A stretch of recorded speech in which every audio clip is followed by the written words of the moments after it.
Hello. হ্যাঁ বলো। ছোটু, কি হচ্ছে এটা কি? হ্যাঁ, আশ্চর্য ব্যাপার। ঘরে গিয়ে কথা বলো না। বুলবুলি এখানে পড়ছে, আমরা ওদিকে কথা বলছি। যাও ঘরে গিয়ে কথা বলো। ওঠো, যাও যাও না। কিছু না, ওই পৌঁছে গেছি সেটাই বলার জন্য। Thank you. থ্যাংক ইউ কিসের? না, তুমি পৌঁছে আবার মনে করে ফোন করছো তাই। তোমরা কেউ এক্সপেক্ট করোনি তাই না? অন্যদের কথা বলতে পারবো না। তুমি এক্সপেক্ট করোনি তাই তো? তুমি আমাকে যাওয়ার সময় বাঁচিয়ে দিয়ে গেছো দুটি। দিনজনে মানুষ দয়া করে, তবে সমান সমানভাবে ব্যবহার করে এটা তো আগে কখনো দেখিনি। না, তুমি কি জীবনে সবকিছু দেখে ফেলেছো নাকি? অনেক কিছু তো এখনো দেখা বাকিও আছে তোমার। আর আমি ওইভাবে দিনজন দেখে মানুষের সঙ্গে কথা বলি না। তাছাড়া কে কাকে বাঁচিয়েছে সেই প্রশ্নটা তো আলাদা। তুমি ভাবছো আমি তোমাকে বাঁচিয়েছি, আমি মনে করছি তুমি আমাকে বাঁচিয়েছো। এই কদিনে তো তুমি আমার সাথে যা ইচ্ছে করতে পারতে। হয়তো আমি থাকতামও না, এমনটাও হতে পারতো। সেটা তো হয়নি। সেটা তো ঘটনাচক্রে। মজিদ ভাই বাড়িতে ছিল না বলে। মজিদ ভাই থাকলে তোমাকে মজিদ ভাইয়ের কাছেই চলে যেতে হতো। এই শোনো, বাজে কথা বাদ দাও। আমি যেটা বলছি সেই প্রশ্নের উত্তর দাও। হ্যাঁ বল।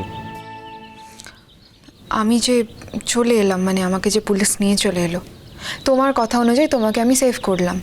তো তোমার মজিদ চাচা তো চলে এসছে, তোমার উপর কোনো প্রেশার আসছে না? না, পুলিশ নিজে এসে তোমায় নিয়ে গেছে বলে আমার উপর কোনো প্রেশার আসেনি। আমি তো আর নিজে থেকে পুলিশকে আমার বাড়িতে ডেকে নিয়ে আসিনি। তবে হ্যাঁ, এখন আসেনি বলে কাল যে আসবে না এমনটা বলা যায় না। অন্যেরা যদি পুলিশের জালে ধরা পড়ে আর আমি যদি বেঁচে যাই তাহলে তো আমার উপর প্রেশার আসবেই। তবে তবে দিঠি, সবাই ধরা পড়লে কিন্তু আমাকেও ধরা পড়তেই হবে। না, কখনো না। কখনো না মানে কি বলতে চাইছো? এটা কি তোমার ইচ্ছের উপর নির্ভর করবে? এই কেসটা আমার, সবাই জানতে চাইবে আমি কি বলছি। আমি যেটা বলার সেটাই বলবো। তুমি সত্যিটা বলবে। তুমি তো সত্যিকে আড়াল করছো। এই তোমাকে এত মাথা ঘামাতে হবে না তো এইসব ব্যাপারে। তোমাকে আমি কি বলে এসেছিলাম? এসব এসব কি বলছে দিঠি? জীবনে অনেক কাদা লেগে গেছে দিঠি, অনেক পাকের মধ্যে জড়িয়ে আছি। এখান থেকে বেরোতে পারবো না। বেরোতে তো হবেই তোমাকে, কথা দাও। হাসবে না। আচ্ছা, তুমি কলেজ যাবে না? যাবো ভাবছি কাল থেকে। এর মধ্যে নিশ্চয়ই অনেক ক্ষতি হয়েছে। কি জানি, লাভ ক্ষতির হিসেব তো করিনি। তবে হিসেব করলে হয়তো দেখবো লাভই হয়েছে। লাভ হয়েছে? হ্যাঁ, লাভই হয়েছে। আমার জীবনে এই ঘটনাটা না ঘটলে তোমার বাড়ির লোকেদের সঙ্গে আলাপ হতো না। ও, আমার বাড়ির লোকের সাথে আলাপ হয়েছে বলে বলছো? তোমার সঙ্গেও আলাপ হতো না। আমার মতন একজন ক্রিমিনাল ছেলের সঙ্গে, একটা অন্ধকার জগতের ছেলের সাথে দেখা হয় তোমার লাইফে একটা ব্ল্যাক স্পট পড়ে গেছে দিদি। যত তাড়াতাড়ি সম্ভব এই ব্ল্যাক স্পটটা তোমার মুছে ফেলা উচিত। আমার জীবনে কি করতে হবে না করতে হবে সেটা আমি বুঝে নেব। এই বিষয়ে আমি তোমার পরামর্শ চাইছি না। এখানে থাকতে কত ভয়ে ভয়ে থাকতে, ভালো করে কথাই বলতে না। কিন্তু বাড়ি ফিরে গিয়ে তোমার গলার জোরটা কিন্তু বেড়ে গেছে। তুমি কথা বলতে, তুমি যে কথা বলতে পারো আমি তো সেটাই ভুলে গেছিলাম। হ্যাঁ, বলতে যখন মেজাজ দেখানোর দরকার হতো তখন কথা বলতে। এখন যে হেসে আমার সঙ্গে কথা বলছে এটা তো আমি কল্পনাই করতে পারছি না।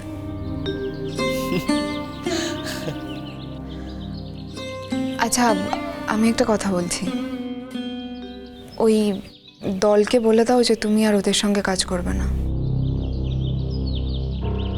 এর পরিণতি জানো? কি পরিণতি? ওরা আমায় মেরেও ফেলতে পারে, কারণ আমি ওদের অনেক অনেক গোপন তথ্য জানি। দেশে না আইন প্রশাসন বলে একটা ব্যাপার আছে, আর প্রত্যেকটা মানুষের নিজের মতো বেঁচে থাকার অধিকার আছে, সৎভাবে বেঁচে থাকার অধিকার আছে। দরকার হলে আইনের অধিকার প্রয়োগ করতে হবে। তুমি ভালো আছো?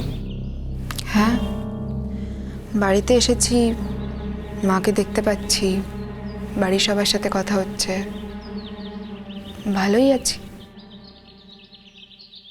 তবে আমার আধখানা মন আমি মাধবপুরেই ফেলে এসেছি। কার কাছে? হোম ট্যাক্স দিলাম। কার কাছে ফেলে এসেছি উত্তরটা তুমি খুঁজে বের করো। দিঠি, আমি পরে ফোন করছি। মা, হ্যালো, কাকে ফোন করছিলে? ওই পৌঁছে গেছি, সেটা মাধবপুরে একবার জানিয়ে দিলাম। পৌঁছানোর সংবাদটা এতক্ষণ ধরে দিচ্ছিলি? না, তুমি কখন এসেছো? আমি কখন এসেছি বড় কথা নয়, আসলে আমার ফোনটা এখানে ছিল তো, একটা দরকারি ফোন করা ছিল, সেটা নেবার জন্য এলাম। আমার ফোন থেকে তো ফোন করছিলি। হ্যাঁ, সরি। সরির কিছু নেই দিঠি। হ্যাঁ ঠিক আছে, ওরা তো যত্ন আত্তি করেছে, তোর কোনো বিপদ হতে দেয়নি, তার জন্য আমরা সবাই ওদের কাছে কৃতজ্ঞ। তবে একটা কথা বুঝতে পারছি না, ওদের সঙ্গে এত কথা বলার কি আছে রে? বারে মা, এতদিন ওদের বাড়িতে থাকলাম, ওদের সাথে একটুখানি কথা বললে কি অসুবিধে আছে?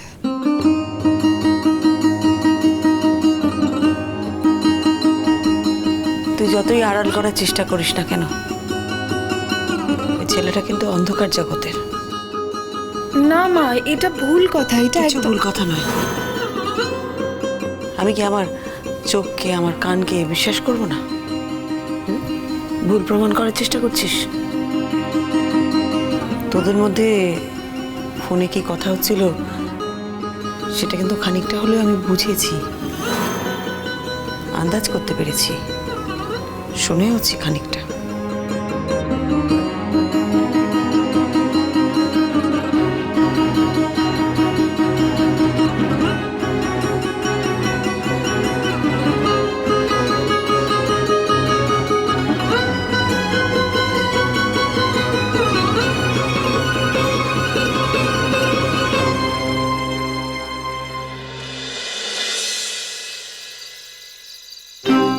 আমি বেরিয়ে আসতে পারি না কবরে চাপা পড়ি, তাতে তোমার কি দরকার? দরকার একবারে না থাকলে খুশি হতাম, কিন্তু দরকারের বোধটা আমাকে ছাড়ছে না। কেন বলো তো? ওই যে তুমি বললে না, কিছু প্রশ্নের উত্তর হয় না। এই যে যেমন তুমি আমার আঁকাটা নিলে, এটা কেন জিজ্ঞেস করলে তুমি উত্তর দিতে পারবে না। যেমন তুমি বলছো নিজে থেকে তুমি আমায় ধরিয়ে দেবে না, কেন জিজ্ঞেস করলে বলছো উত্তর নেই, ঠিক সেই রকম।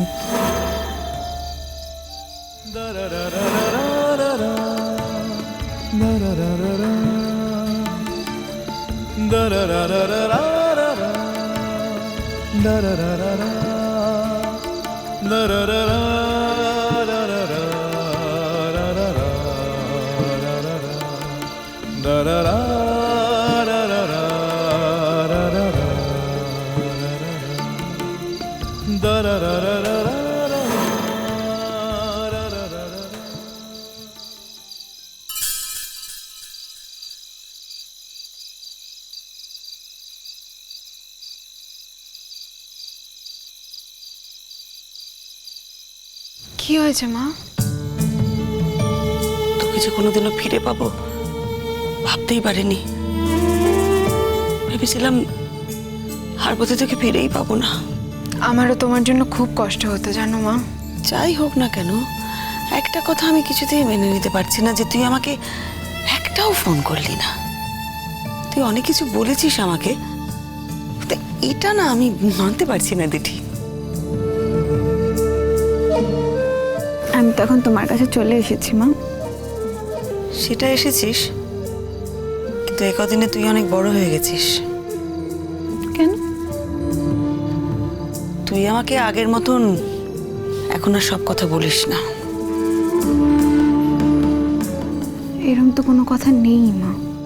আছে, সব কথা তুই আমাকে বলিস না। তোর আর আমার মধ্যে না একটা ভাগ হয়ে গেছে।